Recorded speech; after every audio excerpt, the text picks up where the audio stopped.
It's a beautiful day in Sugar Bear's world. Number 8 in your scorecard, number 1 in your heart, Albert Sugar Bear Barbieri. Having a little fried rice with sesame chicken. But I need to refresh and remind the delusional Philly fans why Rob Thompson should have been fired 2 years ago. He's got to get off this kick about Dave Dombrowski should have been fired. Let me remind everybody that Dave Dombrowski gave Thompson a roster that won 93, 94, 95 games and made it to the postseason the last 3 years. Okay? I haven't heard a PA announcer say now batting number 22, Dave Dombrowski, either in the regular season or in the postseason. Okay? This is the problem you should have with Dave Dombrowski not firing Thompson during the 4 postseasons, okay? And before I remind you all, this ain't Thompson's fault. This ain't Dombrowski's fault. This is the players' fault. They're underachieving. This is performance-based, okay? But let me remind my delusional Philly fans, if you all recall back in 2022, Game 6 of the World Series when our ace, Zach Wheeler, was dominating, winning 1-0, dominating, throwing 97, 98 miles an hour in an elimination game. How? How do you pull him? Breaking bats. Their hitters, Houston Astros hitters, were going up to the plate like little leaguers, crowding the plate, looking to get hit with a pitch, which that catcher did do. And then the seeing eye base hit. And you want to bring in Alvarado to face their monster, their left-handed hitter. That he already got him out twice, Zach. How do you make that choice? He robbed us of a Game 7. He was pitching a gem. Let's go to 2023. You all forget Game 4 in Arizona. We're up 2-1. When Kimball gave up the pitch hit home run to Thomas to tie the game, 5-5, I believe it was. There was nobody warming up the bullpen. Alvarado wasn't prepared to come into the game because there are 2 lefties coming up, Carroll and Marte. How about that? That's criminal. That's baseball malpractice. How do you don't have 2 rubbers occupied, or at least one? You know you want to bring Alvarado, and he wasn't prepared. Kimber gives up a base hit, and then he hits Marte with a pitch, vice versa, whatever. Before you know it's first and second. Now Thompson wants to bring Alvarado in to face the right-handed Pedrojo or Modrojo, whatever his name is. Base hit, game over. 6-5, go to the top of the ninth, 1-2-3, we're done. Or maybe somebody hit a double. This is Rob Thompson. Let's go to Game 7 of the 2023 NLCS.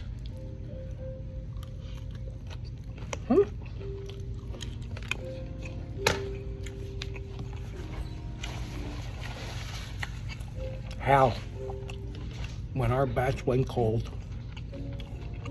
how do you insert Johan Rojas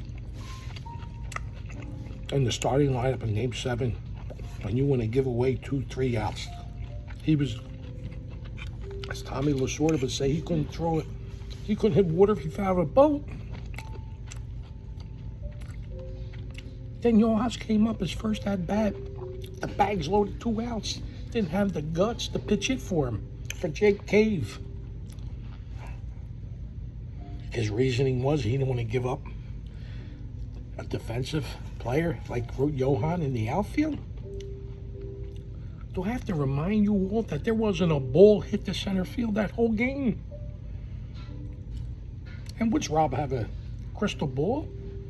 Why would a ball have to go out there to Cave or whoever you put in center field after Cave pitch hits for him with 2 outs with the bag loaded to think that there would be a game-saving catch possibility? Fucking kidding me?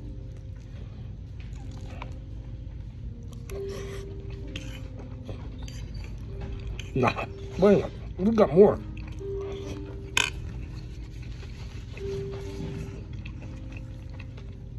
I jotted down so I don't remember. 2024. You remember in LA when they gave JT Realmuto the day off? Stubbs was catching. Stubbs came up in the top of the ninth. I was a tying run or the winning run, I forget, man on, whatever.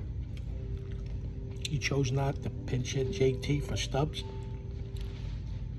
Every game means something. We're fighting LA for the best record in the National League for home field advantage. No, he said, go ahead, Gary, you go up and hit.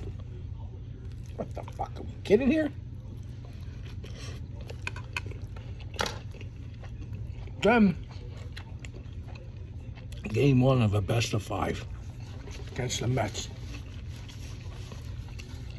Zach Wheeler dominating again. Your ace, 111 pitches. I get it, that's a lot of pitches, but guess what? He was throwing 97, 98 miles an hour, dominating the Mets. Thompson didn't have the testicles to make Wheeler go out in the 8th. Go one batter at a time, one pitch at a time. In the best of 5, forget Hoffman, shit the bed, blew the lead, 3 batters, hit, single, double, walk, game over. How does he not make a decision like that?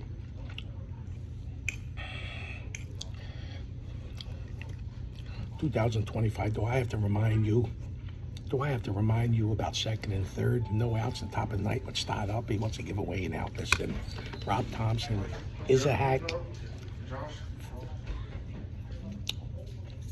He was a bench coach for all those years. Why do you think he never got hired?